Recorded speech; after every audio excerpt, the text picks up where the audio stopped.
Module 1 of Pedagogy Guru's course. Looking in the mirror, teaching students to be more reflective learners. In this module, we'll discuss the answer to the question, why is reflection important? When I think about my work as a teacher, one of my first goals is always to help students actually enjoy learning. Not just to get through the assignments, not just to collect grades, but to really care about what they're doing in the classroom.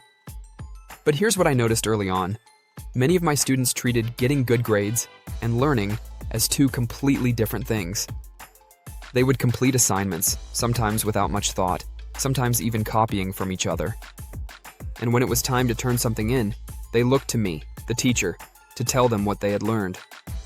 That's not because they were lazy or unmotivated. It's because the system around them had trained them to believe that school wasn't really about them. School was about following directions, earning points, and moving on to the next thing. And yet, what I really want for my students, and what I think we all want for our students, is something much deeper. I want them to see themselves as readers, writers, and learners. I want them to claim ownership over their own learning journey. That's where reflection comes in. Reflection is simply the practice of stopping to think about what we've learned, how we learned it, and where we want to go next.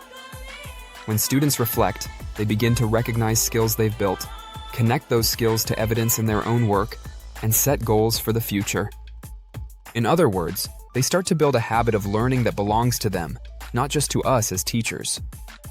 I've seen again and again that when students aren't asked to reflect, school can feel disconnected from their lives. They go to class, finish an assignment, take a test, and then rush off to the things that feel more important: friends, family, music, social media. But when they pause to reflect, something shifts.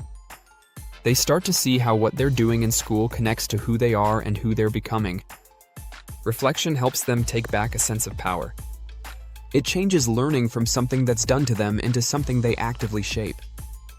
And once students begin to see themselves in that light, as learners with agency, their motivation and engagement start to grow. In the sessions ahead, we'll dive into practical strategies for teaching reflection in your own classroom. But before we get there, I want you to sit with this question. What might be possible if your students truly saw themselves as learners? Because reflection isn't just about better assignments or higher test scores.